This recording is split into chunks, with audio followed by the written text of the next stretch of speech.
নমস্কার বন্ধুরা, সুনিতার হেসেলে সবাইকে স্বাগত। আজ আপনাদের সঙ্গে শেয়ার করব খুব সিম্পল একটা চিকেনের রেসিপি।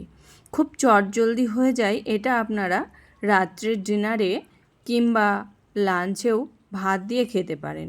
এটা রুটি, লুচি কিংবা ফ্রাইড রাইস, সাদা ভাত সবারই সঙ্গে কিন্তু খুবই ভালো যাবে। তাহলে চলুন রেসিপিটি শুরু করা যাক। প্রথমেই আমি চিকেনটা তৈরি করার জন্য একটা মশলা তৈরি করে নেব। তার জন্য ওভেনে আমি একটা কড়াই বসিয়ে দিয়েছি, তাতে দিয়ে দিয়েছি 1 বাটি পরিমাণে জল।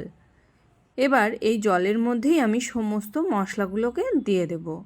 দিয়ে দিয়েছি 3টে শুকনো লঙ্কা, দিয়ে দিয়েছি কয়েকটা কাঁচা লঙ্কা। যে যেমন ঝাল খেতে পছন্দ করেন সেই অনুযায়ী লঙ্কাটা ব্যবহার করবেন।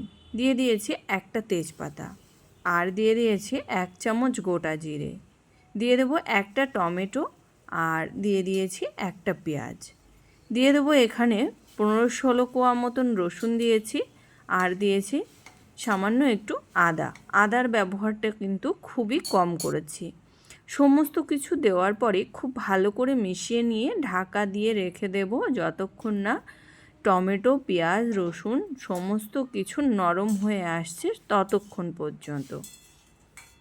দেখুন এখানে আমি প্রায় 7 থেকে 8 মিনিট মতো খুব ভালো করে মশলাটাকে জাল করে নিয়েছি।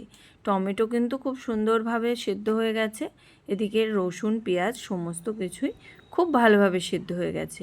এবার এই মশলাটাকে নামিয়ে নিয়ে ঠান্ডা করে আমি এই মশলার একটা পেস্ট তৈরি করে নেব। এবার ওভেনে আমি আবারও কড়াই বসিয়ে দিয়েছি, তাতে দিয়ে দিয়েছি পরিমাণ মতো সর্ষের তেল।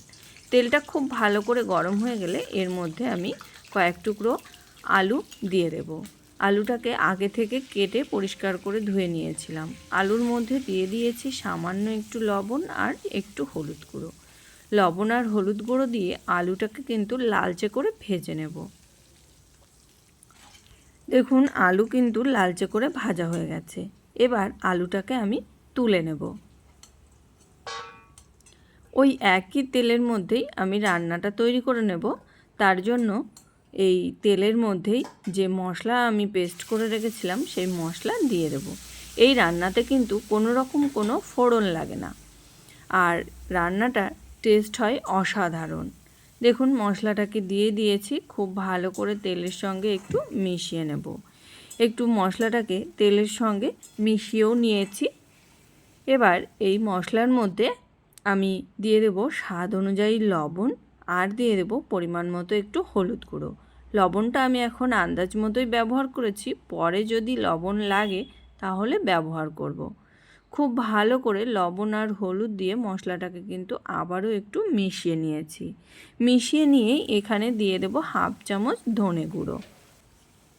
ধনে গুঁড়োটা দেওয়ার পরে আবারও কিন্তু মশলাটাকে খুব ভালো করে মিশিয়ে নিয়েছি। আর এতক্ষণে কিন্তু আদা, পেঁয়াজ, রসুনের কাঁচা গন্ধটা কিন্তু চলে গেছে।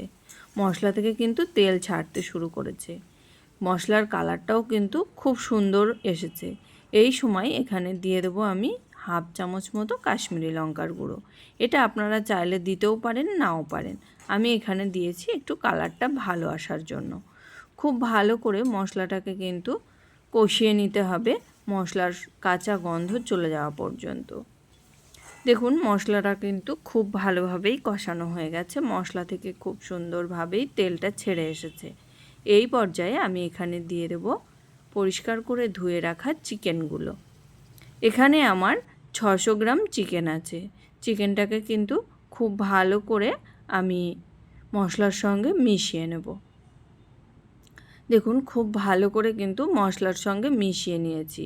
মিশিয়ে নিয়ে আমি এরকম 2 থেকে 3 মিনিট একটু নাড়াচাড়া করে নেব মশলার সঙ্গে চিকেনটাকে। দেখুন মশলার সঙ্গে চিকেন কিন্তু খুব ভালোভাবে মিশিয়ে নিয়েছি।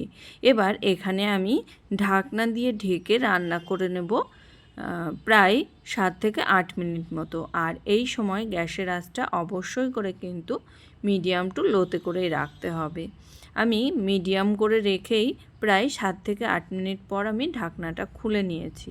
দেখুন চিকেন কিন্তু আমাদের জলটা অনেকটাই কমে এসেছে। চিকেন থেকে যে এক্সট্রা জলটা ছাড়ে সেটা কিন্তু অনেকটাই কমে এসেছে। খুব ভালো করে একটু মিশিয়ে নিয়ে যাতে তলায় লেগে না যায় সেই কারণে আমি একটু খুব ভালো করে মিশিয়ে নিয়েছি। মিশিয়ে নিয়ে কিন্তু আমি আবারও ঢাকা দিয়ে দেব প্রায় 10 মিনিটের জন্য, একদম লো আঁচে। ঢাকা দিয়েই চিকেনটাকে কিন্তু খুব ভালো করে একটু কষিয়ে নেব। দেখুন আবারও কিন্তু ঢাকা দিয়ে দিয়েছি। এবার আমি প্রায় 10 মিনিটের জন্য ঢাকনাটাকে দিয়ে রান্না করে নেব।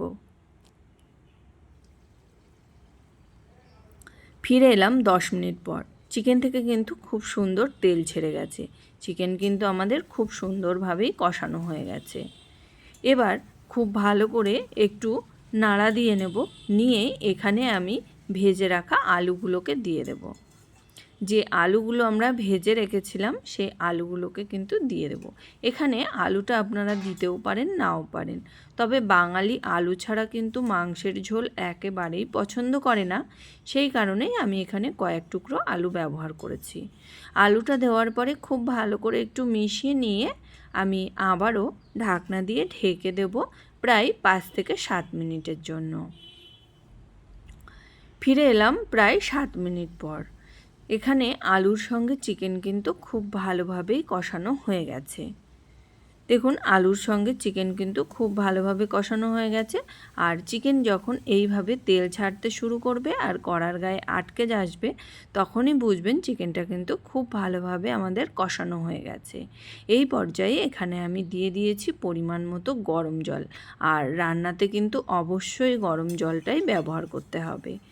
গরম জলটা দেওয়ার পরে খুব ভালো করে মিশিয়ে নিয়ে এবার ঢাকা দিয়ে দেব আলু আর চিকেন সেদ্ধ হওয়া পর্যন্ত। এখানে আমি প্রায় 10 মিনিট মতো ঢাকা দিয়ে রান্না করে নিয়েছি। আলু আর চিকেন কিন্তু খুব ভালোভাবে আমাদের সেদ্ধ হয়ে গেছে। আর এই সময় আমি গ্যাসের আঁচটাকে কিন্তু লো টু মিডিয়াম রেখেই আমি চিকেনটাকে কিন্তু সেদ্ধ করে নিয়েছি। কারণ আলু আর চিকেন কিন্তু খুব ভালোভাবেই সিদ্ধ হয়ে গেছে। এবার দিয়ে দেবো এখানে সামান্য একটু গরম মশলা গুঁড়ো। গরম মশলা গুঁড়ো দেওয়ার পরে আমি আবারও কিন্তু খুব ভালো করে মিশিয়ে নিয়ে আমি 4 থেকে 5 মিনিট মতো ঢাকা দিয়ে রান্না করে নিলেই কিন্তু তৈরি হয়ে যাবে আমাদের চটজলদি চিকেনের পাতলা ঝোল। এই রকম চিকেন কিন্তু খুব তাড়াতাড়ি বানিয়ে নেওয়া যায়। দেখুন আমি আবারও ঢাকা দিয়ে দেব। আর আমি কিন্তু এখানে হালকা একটু গ্রেভি রেখেছি। আপনারা চাইলে কিন্তু গ্রেভিটাকে শুকিয়ে কষা কষাও করতে পারেন। তবে এই রকম হালকা গ্রেভির মাংসের ঝোল কিন্তু খুবই ভালো লাগে। দেখুন মাংস থেকে কিন্তু তেল ছেড়ে গেছে। আর গরম মশলা দেওয়ার পরে আমি 5 মিনিট মতো ঢাকা দিয়ে রেখেছিলাম। এবার আমি গ্যাসের আঁচটা অফ করে আমি সার্ভ করে নেব। এই রকম মাংসর ঝোল কিন্তু গরম গরম ভাত কিংবা পোলাও, ফ্রাইড রাইস, রুটি, লুচি, পরোটা সবারই সঙ্গে খুবই ভালো যায়। তাহলে বন্ধুরা আমার এই চটজলদি চিকেনের রেসিপি আপনাদের কেমন লাগলো অবশ্যই কিন্তু কমেন্ট করে জানাবেন। যদি ভালো লেগে থাকে তাহলে একটা লাইক করবেন আর সাবস্ক্রাইব করে পাশে থাকার অনুরোধ রইল। আজকের মতো এই পর্যন্তই। আবার দেখা হবে নতুন কোনো রেসিপি নিয়ে। ভালো থাকবেন, সুস্থ থাকবেন। ধন্যবাদ।